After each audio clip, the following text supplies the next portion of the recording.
Hello, everyone. Welcome. Hello. Hello. Hi, welcome, everyone. Welcome, Reverend Kathy. Thanks. I'm so grateful to be here. Sorry about that. Hi. So I'm grateful for everyone who is coming here to this incredible Wisdom of the Mystic show. I'm Reverend Kathy Mastroiannini with the Science of Mind Archives and Library Foundation. As my incredible honor to be here with the amazing Laura Topper as we bring to life these mystics of new thought so we can deepen into the understanding of who they are as people, but and what is their teaching and how can we use that in our own lives. And so we have an amazing show today. And with that, I'll pass it over to my beloved Laura. I keep on calling you Reverend Laura. You're really close. Oh, not quite.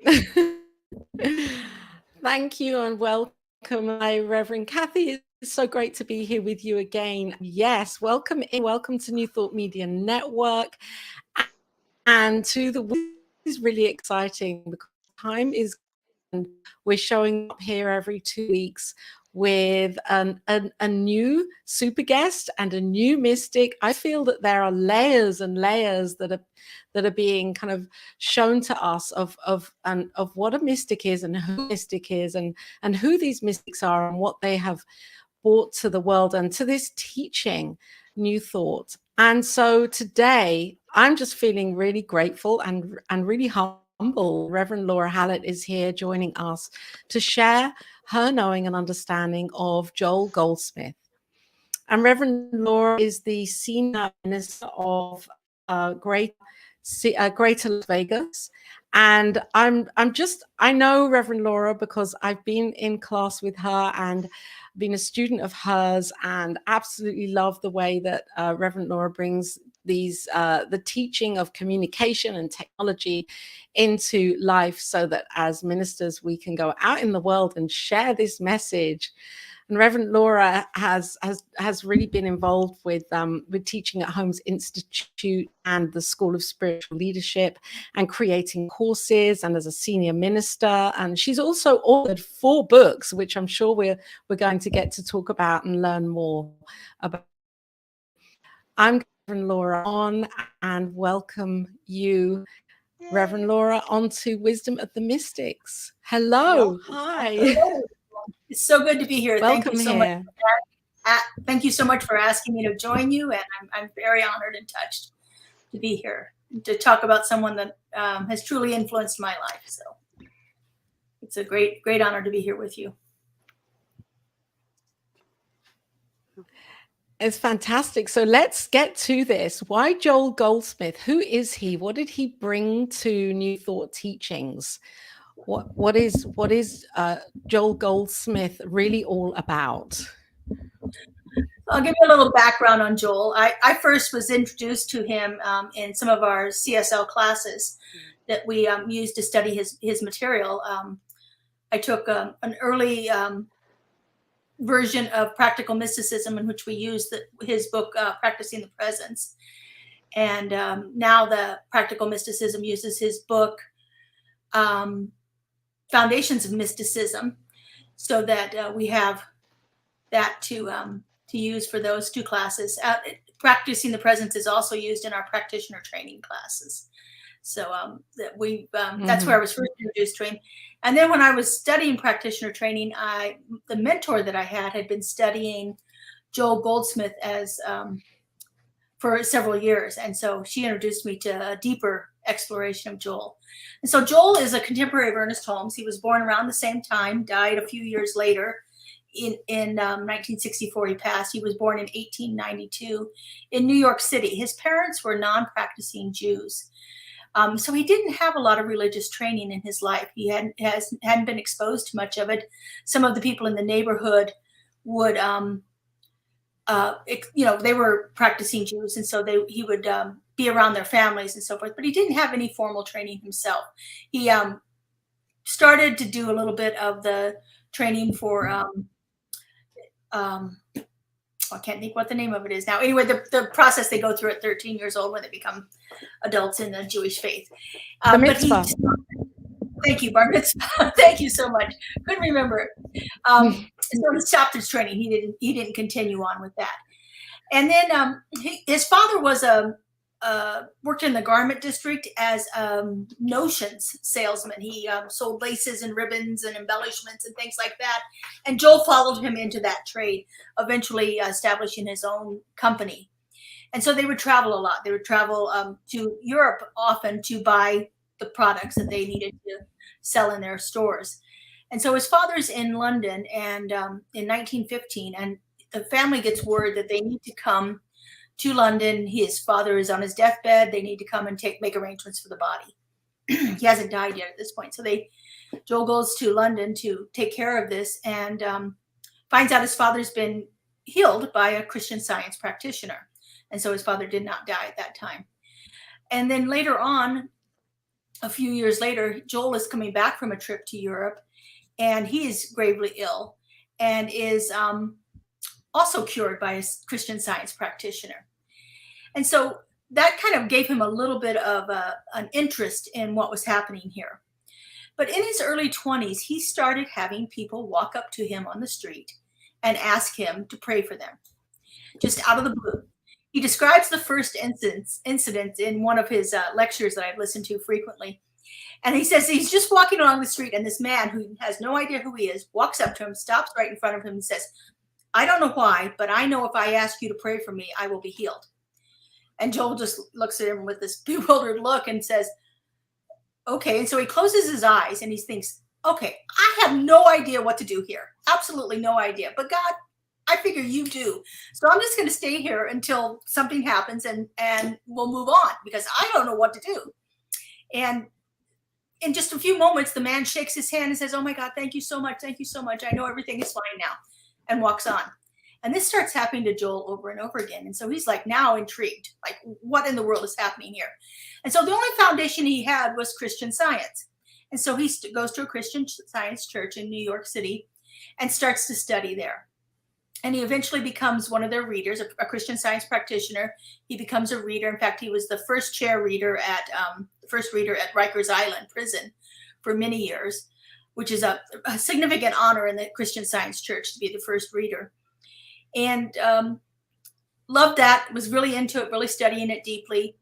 And things began to shift for him. In about 20 years later or so, he's married, and his wife's son, his stepson, is going to Harvard University to study. So the full family moves to Boston to be there. And so while he's in Boston, he's still continuing his Christian Science practice. By this time, he's left his company and he's solely dependent upon the income that's coming in from the Christian Science practice, which he never, ever asked anyone for any cent of money, never, ever offered it, never set a price, nothing. He was totally supported by the work that he was doing as it was coming through with the clients that he worked with. And as I said, things began to shift for him. And eventually he had to leave the Christian Science church because he had moved away from their principles so much that it was no longer in alignment with that. And about this time, he moves to California. His wife has passed, and he moves to California, where he remarries. And he's there for a while, and he starts to write. And so he writes his first book, which is called The Infinite Way, which actually became the name of his movement. His movement is called The Infinite Way, and based on that first book. It's picked up by a publisher right away, and the publisher is so intrigued by it that they schedule him to write more books. So in that first year, he writes 7 books. He gets 7 books published in his first year in 1947. And then because he's published these books, now people are asking him, they're calling him and asking him to come and speak. And so he goes to, he's asked to speak at Unity of Waikiki in Hawaii. And when he gets there, he realizes this is the place he's supposed to be. He is supposed to be in Hawaii. He's supposed to be there doing his work. And so he goes back and he tells his wife, who does not want to leave California. And so they separate, and he moves to Hawaii. And he meets his third wife there, who later became the person that recorded all of his talks and kept the whole Infinite Way program going. Emma is his wife. Between her and her daughter, Thelma, and their granddaughter, Sue, the Infinite Way continues to this day. You can check out their information on the website, joelgoldsmith.com, and you can find all of his recordings of his talks. There's over 1,200 recordings of lectures that he gave. He gave lectures in 3 ways. He gave open classes, and he gave private classes, and then he gave advanced classes. And so you could choose different ones like that. And he also did some private work too with some students that he had worked with. But all of his open classes and advanced classes were recorded. Not all the private ones weren't, but the open and advanced classes were recorded. So as I said, there's over 1,200 recordings. Now, most of his books, just like same with Ernest Holmes, most of his books are composed from the lectures he gave. And so all of this was edited by his amazing editor, Lorraine Sinkler, who's also one of his biographers. And so Lorraine Sinkler would put all of the information together. But as you're reading books on the website, you can find references to the tape lecture for the chapter in the book. So for instance, the book Foundations of Mysticism, which we now use in our practical mysticism class, you can find there's 22 chapters, and you can find all 22 recordings on there. There's a list of them on the website. So it's nice to have that to accompany the reading that you're doing for the work. So Joel's work is different from religious science in a couple of fundamental ways. It's different from other New Thought too, in the same ways. It doesn't follow all of that. He has, in his book, Practicing the Presence, he talks a lot about a practice, although he doesn't say it's actually that in the book so much, but he calls it contemplative meditation. And so contemplative meditation is the fundamental principle of his work. And in contemplative meditation, you are just sitting in the silence, listening for the voice of spirit, listening for that revelation. Now, he would sit in meditation for 8, 10, 12 hours a day, but he says that true meditation happens in 5 or 10 or 15-second increments. It's those moments when you have no thought and when the spirit is able to tap in with you at those moments. Other authors like Wayne Dyer calls it the pause. So you're looking for that pause. You're looking for those moments of non-activity in your mind where there's nothing else going on. And so that's true meditation right there. And Joel started his meditation by saying, "Speak, Father, thy servant heareth. Speak, Father, thy servant heareth." And that's what he would do. And he would just sit there in the silence. And if his mind started to wander, he'd repeat, "Speak, Father, thy servant heareth." So that he was listening for those moments of divine inspiration. All of his lectures came through his contemplative meditation, through those processes. He would have a class at 10 o'clock in the morning where he prepped for it for about 4 or 5 hours beforehand. And then he would speak on what came through during those 4 or 5 hours. And then he would have a class again around 2 o'clock. And then sometimes if they had a private class, it would be at 6 o'clock at night. And so you would have these little breaks in between there where you would just go back and sit and contemplate what Spirit wanted him to tell people at that moment.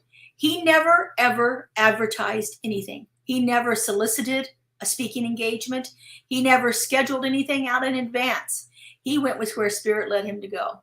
He tells a story of being in London, and he has a return ticket back to Hawaii. But he gets to the airport and something tells him he needs to go to South Africa. So he changes his ticket to United States for a ticket to South Africa. And he flies there and he gets off the plane and he's like, okay, what do I do now? I'm here. What do I do now?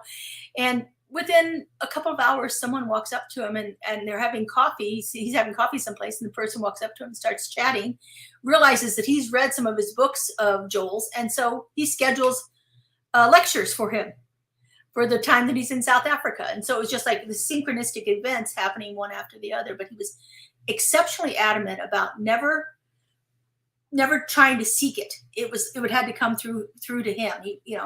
I have friends who practice their ministry the same way, and they say they call it going downstream instead of upstream. So it's like you're going where you're led, where you're flowing to, instead of trying to push and shove to get something else. And so that's how he did his work. And he was adamant that that Infinite Way never be organized in any way. He said organization is the downfall of any kind of spiritual training. He said you cannot organize it. So he didn't have licensed practitioners. He had people that called themselves practitioners, and he had trained them to be advanced students, but it was never any formal licensing. There were no ministers of Infinite Way. There was no formal organization that oversaw the governance of it. None of that. He's very adamant about that. Independent students have to find it themselves, not be led to it. They have to be led to it, but not.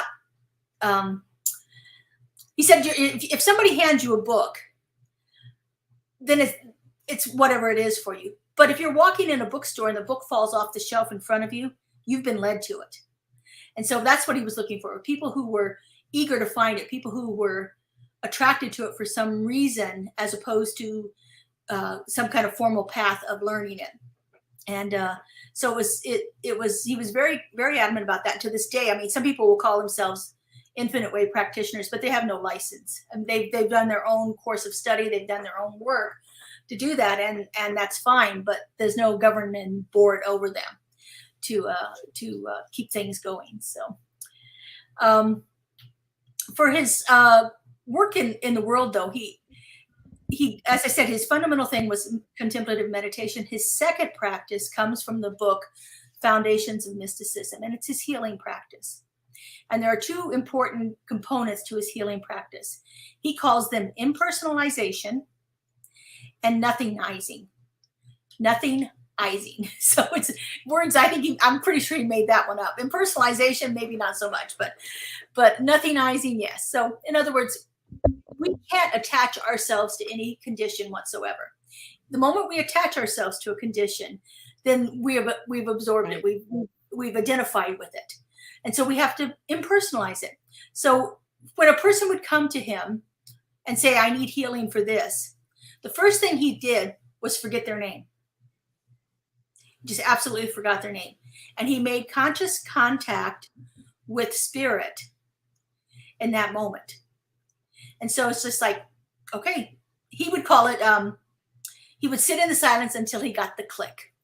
And the click is, once I started doing this, I understood exactly what he meant. The click is like, all of a sudden, it's like, there it is. I can feel spirit. I can feel it moving through me right now and here. And everything, in that moment, everything is done. There's nothing else that has to be done for it. And so that's the first premise of it, is impersonalizing it, taking the person completely out of the situation. Because the moment we do, we've attached that situation to them. We're believing that there is a power operating in their lives at that moment by attaching their name to it. So we have to forget that. And then the second thing we have to do is to nothingize it. And that is based on the idea that God is the only power. Spirit is the only power operating here. And if there was any other power out there, then there wouldn't be just God. There wouldn't be this one power. If we believe in any other power, so if we put any power onto anything, like there's any power in disease, then we've given it something to operate. So we have to nothingize it. What could have any power over me unless it was given to thee by God, is what he would say. There's nothing operating in this situation unless it is the power of God, because that's the only thing operating. And so we nothingize it. It is a nothing thing. So any illness, any disease comes to you and they have cancer, there's nothing operating, because the moment we believe that cancer is operating in their body, we've given it power. And so we have to take that out of there.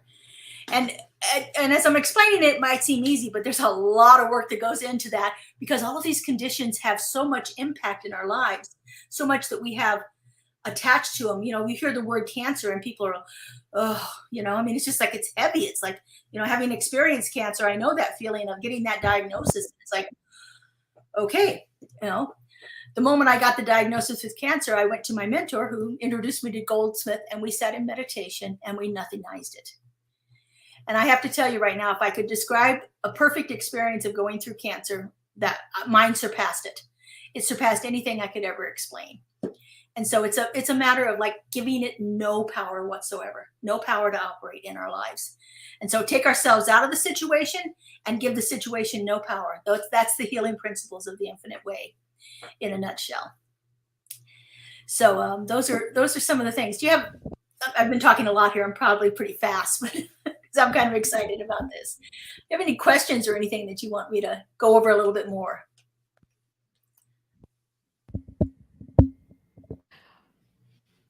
Well, just my mind's going here. It's this idea of nothingizing, and that he's not actually denying that it's God. He's not denying that God is not present. He's just saying God is present, and it's almost like this is quantum physics. This is where we collapse the wave particle, and with what we're observing, what we're putting attention on in the moment. So it feels to me that this is what he's doing. He's not saying God. He's saying, well, it's what we put our focus on that will materialize into experience.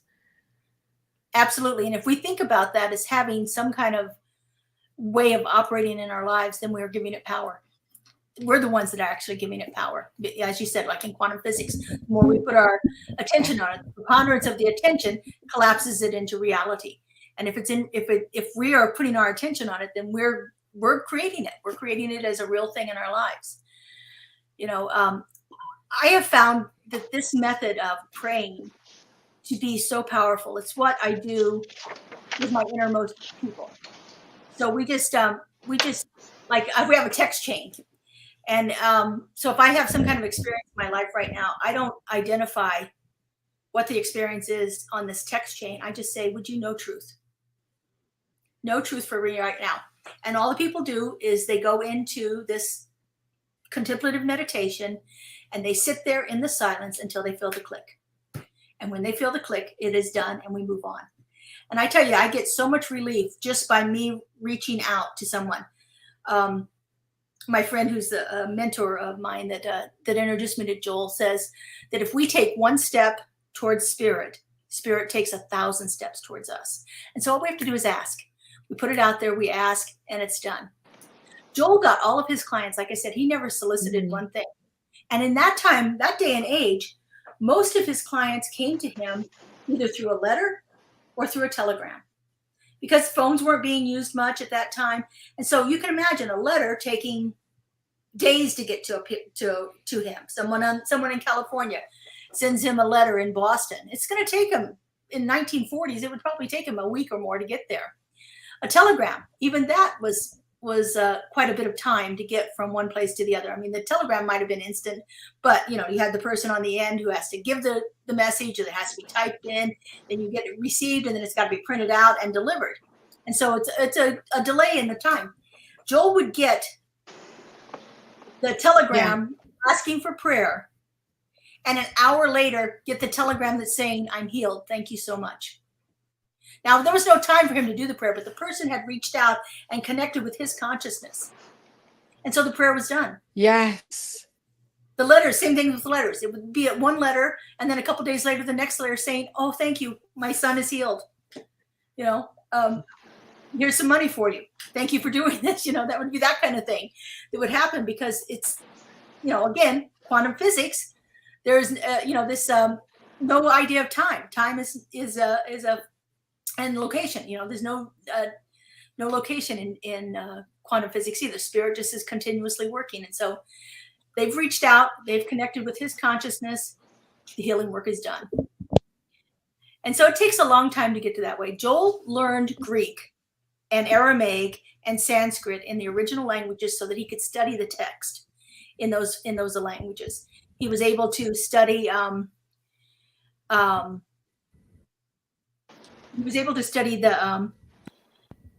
the original text that way so that he could get to a little bit deeper meaning of it. I see that Ray has just posted on there about the nature of error and the nature of God. And those are both concepts that are in the Foundations of Mysticism book, where he spends chapters talking about the nature of error. The nature of error has to do with the nothingizing of it. And the nature of God is with that divine thing that is working constantly through us. And so,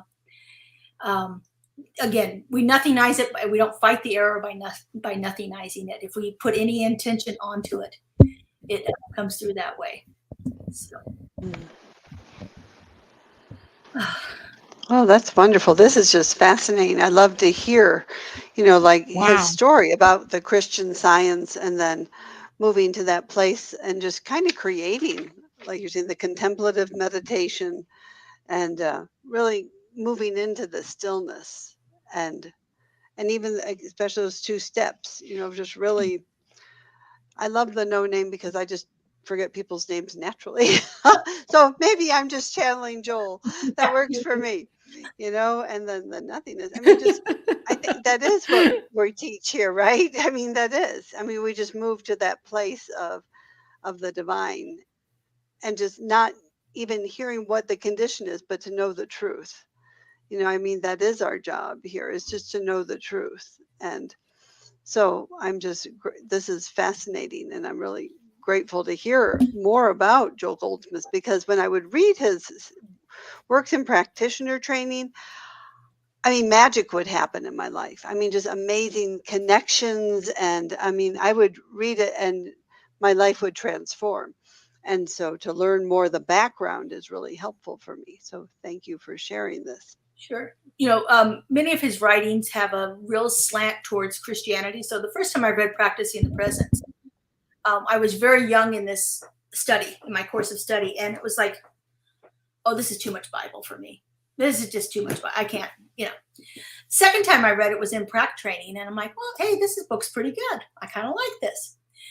And so the third time I read it, I actually worked with a group of people for 8 months. There were 8 chapters in the book, Practicing the Presence. And it is the book that Joel says to start with.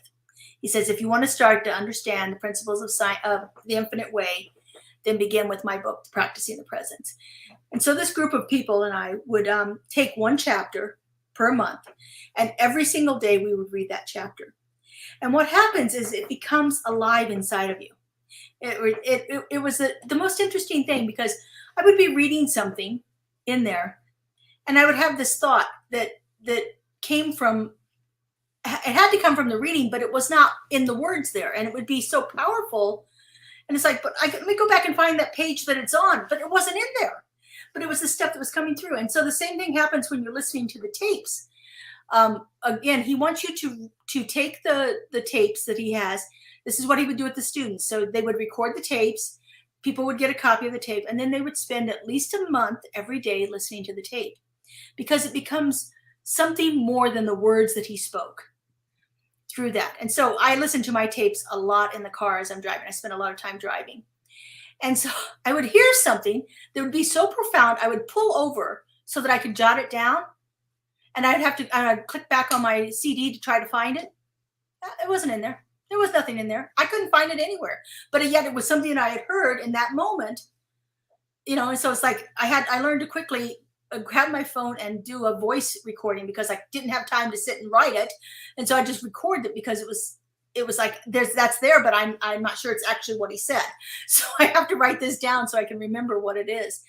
But that's how we'd study. So we took this book, Practicing the Presence, for 8 months and read it over and over again every single day, 1 chapter a month, or 1 chapter a day for a month.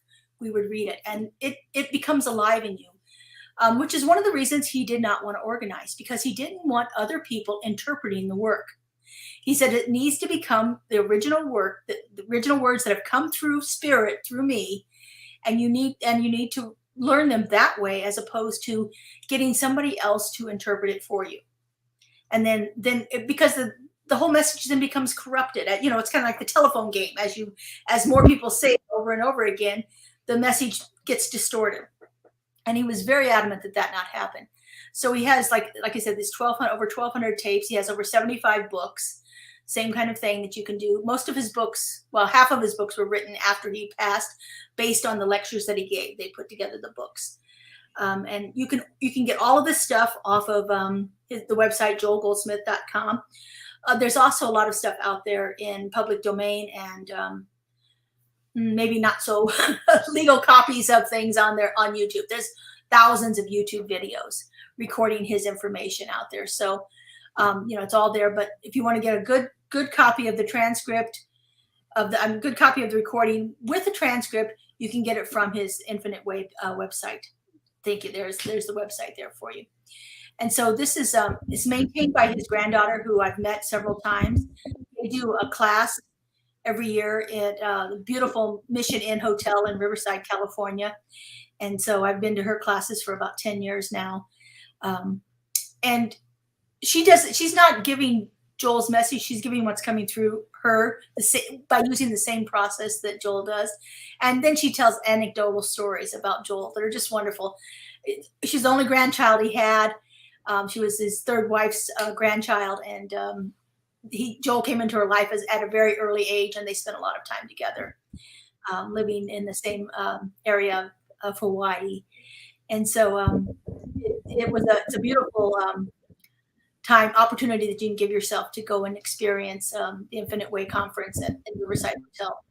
I think it's in October usually. And information's on the website there about it. But so anyway, that's the way to study it. That's the way to use it. Wow. According to what you said.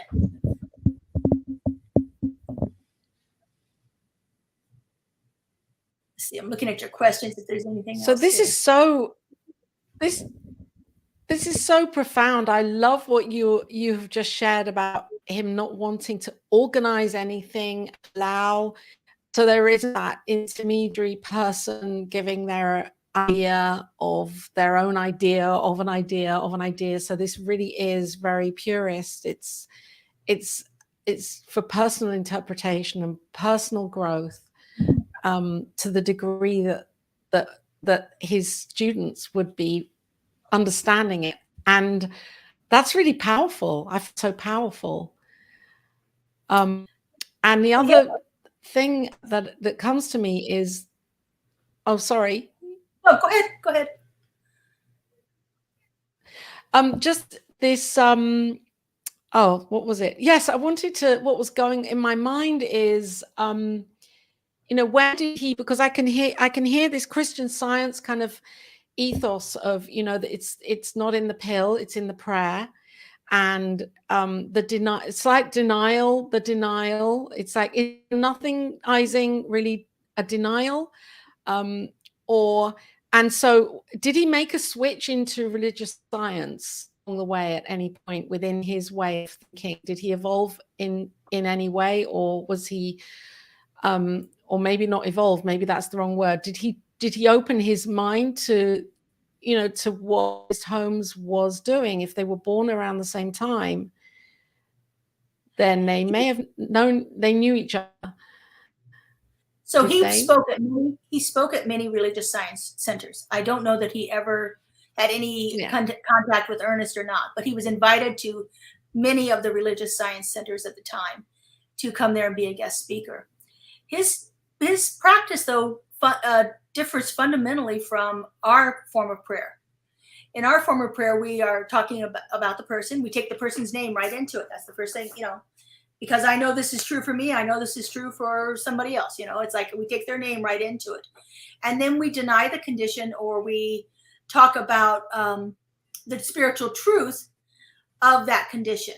But that's both of those things are fundamentally different from what he's saying. Never take the person into it, and never take the condition into it. And so if you can do spiritual mind treatment, which is possible to do it that way, then it would be more in alignment with Joel's belief. Most of the other, most of the principles of religious science are very much in alignment with what Joel talked about, though. One power. There's an eternality, an immortality, and a continuity of the individual soul forever and ever expanding. He talks about that a lot.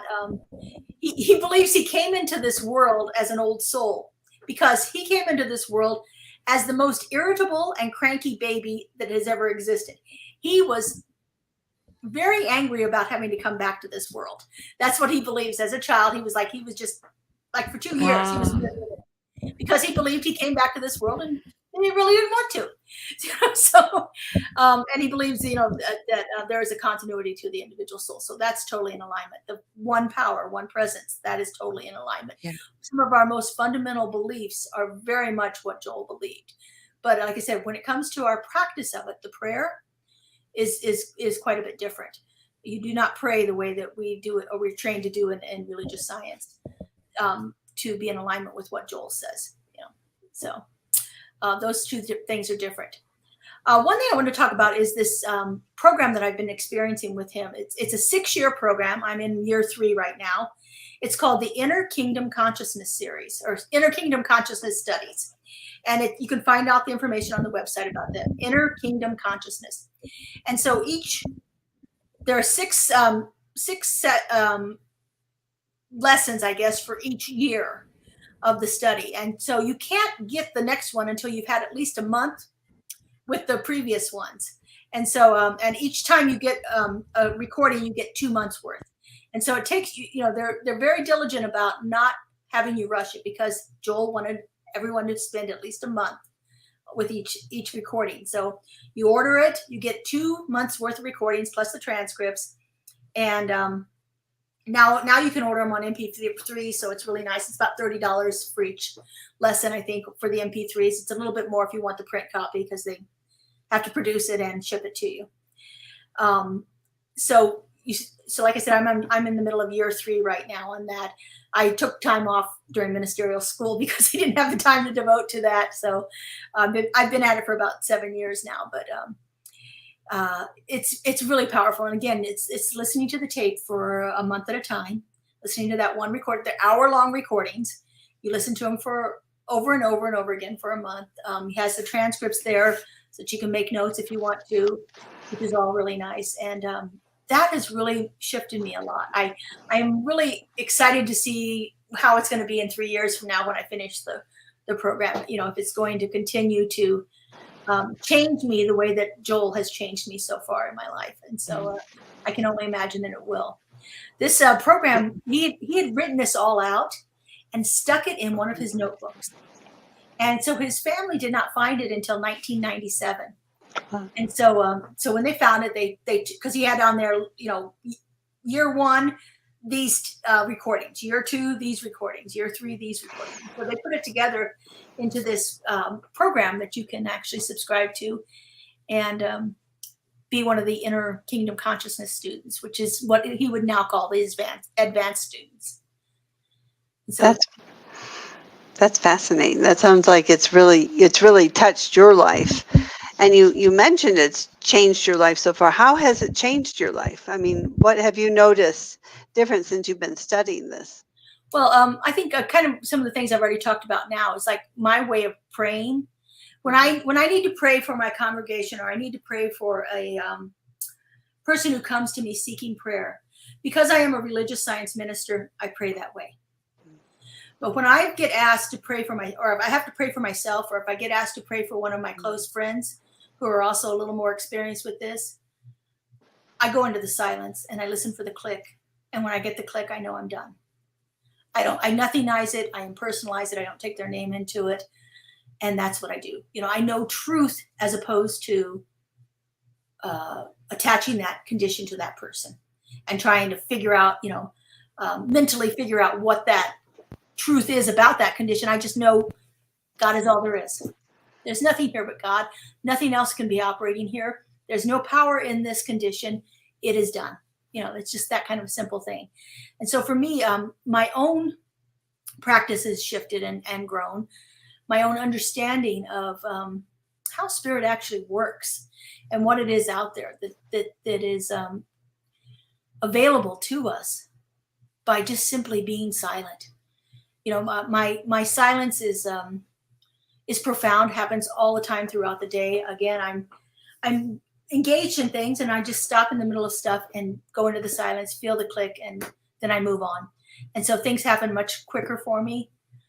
Like I said, my experience with dealing with illness, with troubles, with financial problems, with anything else, they're resolved so easily now because I don't attach anything to that condition anymore.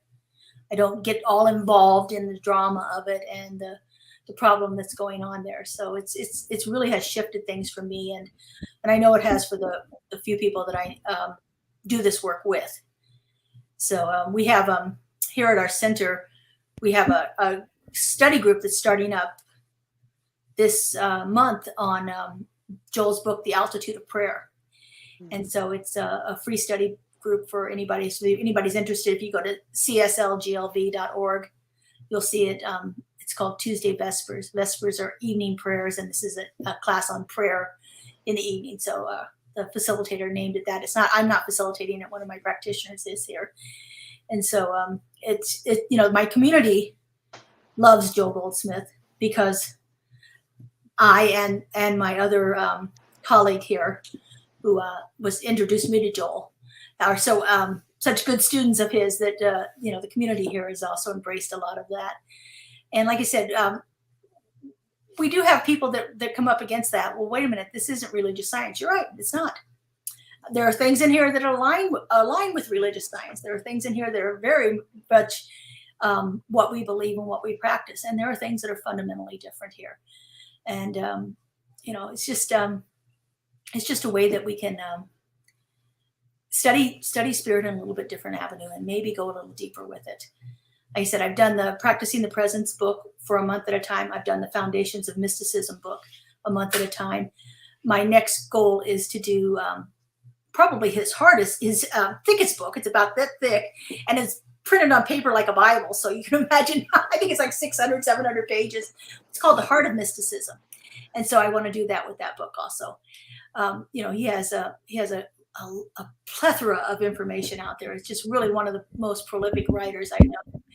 And so many things are in there. He has a book on meditation called The Art of Meditation, which is very much a description of his contemplative meditation. Just everything imaginable out there.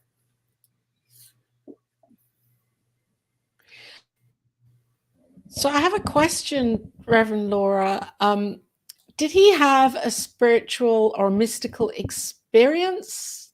Did he have an awakening experience that brought him to this knowing, that opened him up? He describes lots of different experiences. He worked a lot with the teachings of St. Paul. And so a lot of his things, he would spend time, he would just go where he was led in the Bible and things like that. And so he would spend like years studying a particular passage in the Bible and having all kinds of different mystical experiences from that, things being revealed to him that aren't written in the Bible, that aren't, it's the same thing as like what comes through with us when we're listening to the tapes and stuff.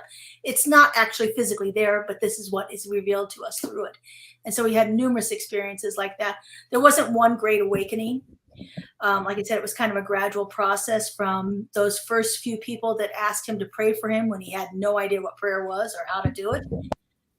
Through Christian Science, through all of the work that he did there, through his own independent studying, and the way he let spirit lead him. It was just, it was a profound transformation for him. And, he just was one of these people who just absolutely let spirit guide his life completely.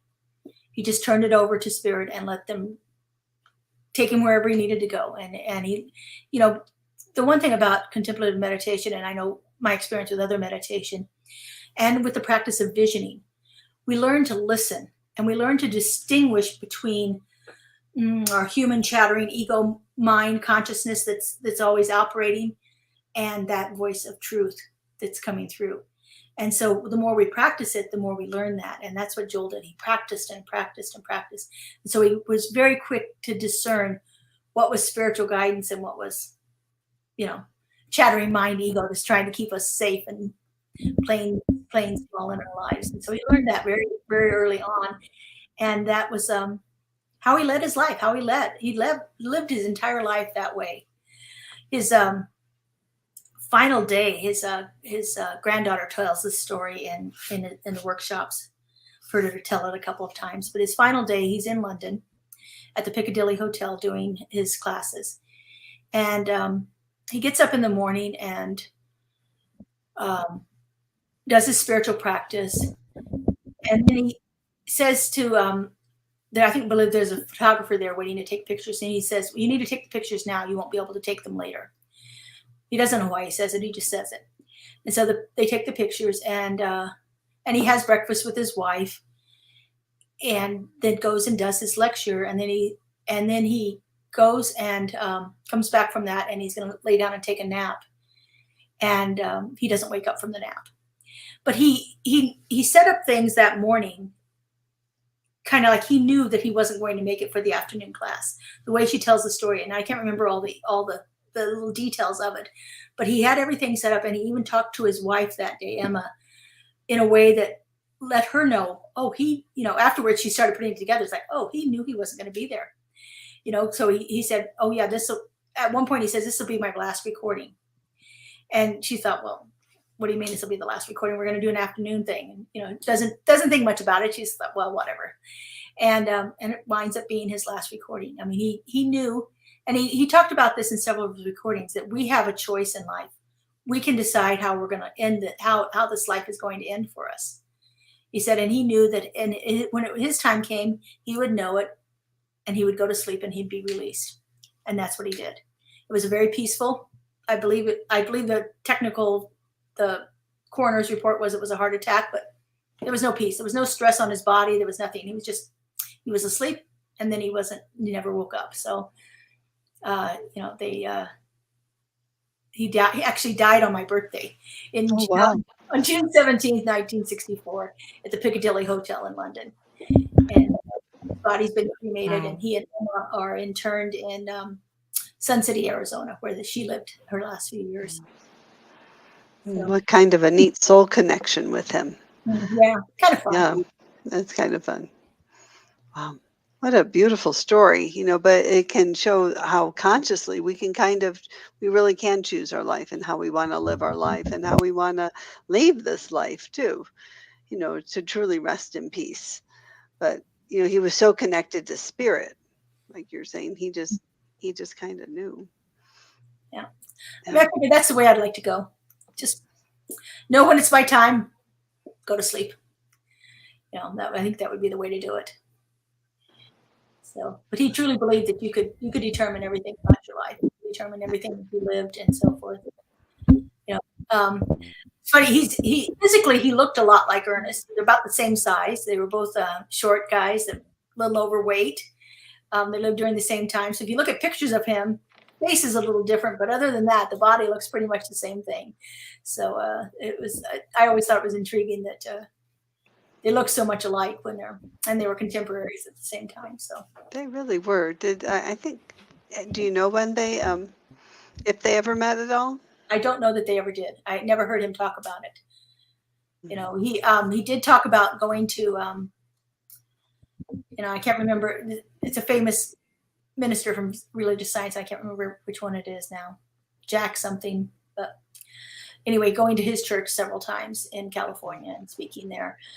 And but he never mentions that. I don't think he ever mentions Ernest at all in there. But he did talk about going to that church and having to make the decision that he couldn't speak at these churches anymore because his message was not in alignment with the healing message of his work was not in alignment with the healing message of religious science. And so he stopped going there. He stopped going to the Unity churches. And of course once he broke away from Christian Science, he didn't go back to those groups either. But he has students from all over the world. It's like his granddaughter keeps track of it. And I think it's like in all but, a couple dozen countries, there are students in every country other than a couple of dozen of them that they send information to, and the people will contact her about questions and so forth. And people find it in the ways that they need to find it. And the message just moves on that way. It's quite a business. They have an office in Moreno Valley, California, which is where his granddaughter lives now, and that's where the Infinite Way office is there, and that's where they do all their work from. So, yeah.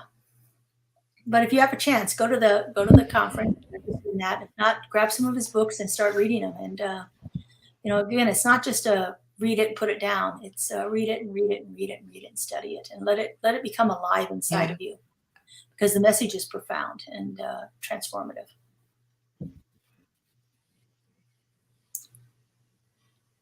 And what I really, and just as really kind of settled in with me, is the way that his work is living on. And I think about this, and each of the mystics that we've shared here over the last few months, their work is still so relevant, and that people are finding his work. There's a need for it now more than ever to embody a teaching like this that may not fully align with science of mind, and yet it's fully aligned with truth and the way that we can our lives and our own reality. It's very powerful, I think, especially since there are no there isn't an organization around it. This is like a free flow, feels very, very natural and organic, the way it's been is being provided. You know, he like Ernest was able to take the ancient truths and synthesize them and to process them, put them together, and to pull out those golden threads of truth that permeate all religious aspects. Like I said, he studied Sanskrit so he could read original documents that were written in Sanskrit so he could get the meaning instead of somebody else's interpretation of it. He wanted the true meaning himself. He studied Aramaic so he could read the Bible, the New Testament, in Greek and Aramaic, and the versions, instead of them being corrupted by, generation after generation of translator, he wanted to read the original information the way it was actually first conveyed. And so, like I said, he uses a lot of references to passages out of the New Testament, specifically the New Testament, not much in the Old Testament, but especially the later books of St. Paul, and brings those golden threads of truth in there. It's funny because he'll take like a passage out of one book and a passage out of another book, and he's made a saying out of it that he uses over and over again. He talks about that, and it's like, well, that's not exactly how it's written in the Bible, but it's like he often says, 1,000 may fall on my right hand and 10,000 may fall on my left hand, but none of these things come nigh my dwelling place because I don't dwell here. And so he says something like that, and he's like, "Oh, but that's not how it's written in Psalms. It's a little bit different in there." So, or Proverbs, I think it's from Proverbs, and so it's about the battle where the prophet says, it doesn't matter how many people die, it doesn't matter anything else, none of it can touch me because I don't live here, I don't exist on this plane. The ultimate of who I am exists outside of this, and so it's not corrupted by it. And so he'll throw that in throughout all of his lectures. There's all these little snippets of biblical phrases coming through, and blended with other biblical phrases that don't have anything to do with what it says in the Bible about it. But it makes the point perfectly. So. And I love how you said he went to source. He really wanted to go to source to personally, feel it and put it into his consciousness as close to source as possible. And then, like you said, just kind of flows out of him. And just like it was flowing out of you in your car, when all of a sudden something just came to you and you're just like, I need to capture that, But I think that's for each one of us here too, for us to have these opportunities to learn more about Joel Goldsmith and his teaching, but to trust ourselves more, to trust into the mystic that's within each one of us and how we are here, and to just open to receive divine truth with the T, and to open to move into the stillness, to the click, and how we can utilize it in our own lives to make our lives better, more peaceful, and the whole world more peaceful as a whole. Very profound teaching. And it's wonderful for the curious people. I know all of our audience folks here are curious. They want to learn more. That's why they're here. And so we're really grateful for you sharing this depth of Joe Goldsmith with us. Wow, what a teacher! What a mystic! And just like with what Jesus said, these things and even greater shall you do. Joel was the same thing. It's like, look, I'm not doing anything special here. I have done this work and I've got to this place, and that's that. You can do just the same thing, but do it with that way. Don't take somebody else's word for it. Learn it for yourself. Listen to the things without them being corrupted by somebody else's opinion or influence on them, and just do that work yourself, and see what comes alive in you through the message that you're listening to. And so I think that's one of the great works, one of the great profound things that many of the mystics have to offer to us. It's like, look, yeah, you can call me a mystic, you can put me on a pedestal, but this is something you can do too.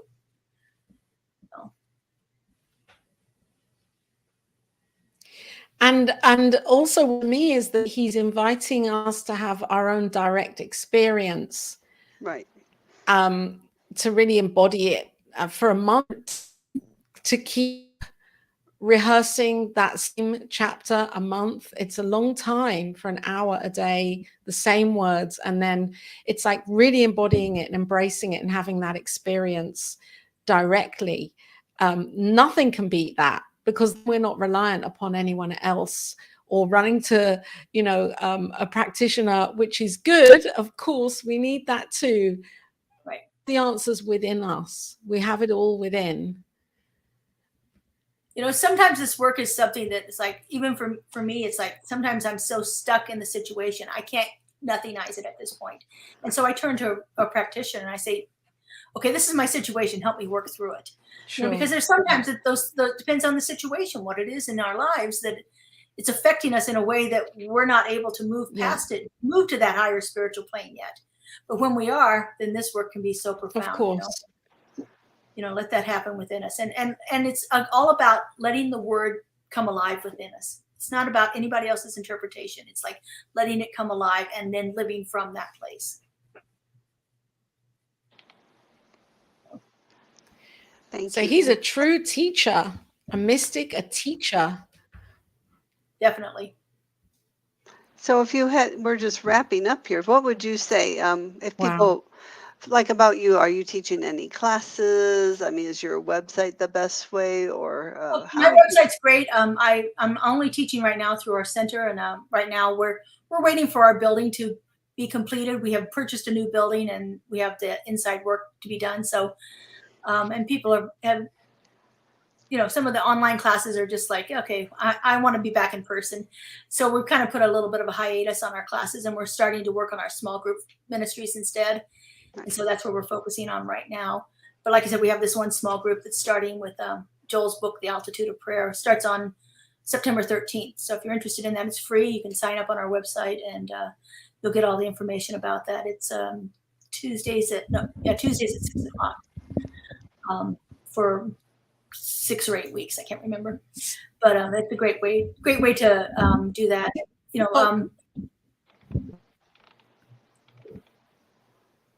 Is that Mountain Time?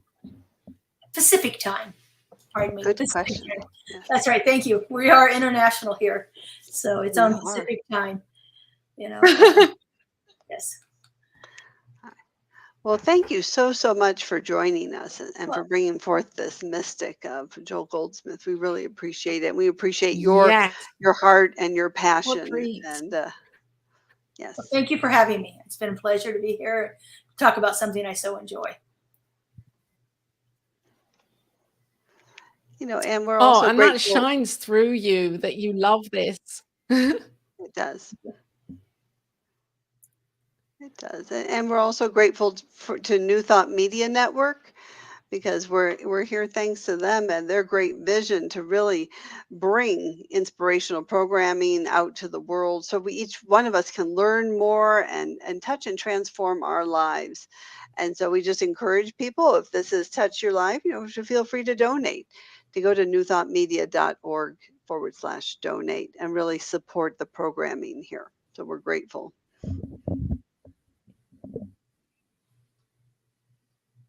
Yes, and I'm going to give a recognition to everybody that's viewed today and tuned in, and it's great to be with you. And if you have any comments for Reverend Laura, you can reach out to her through her website or on Facebook, CSL Greater Las Vegas.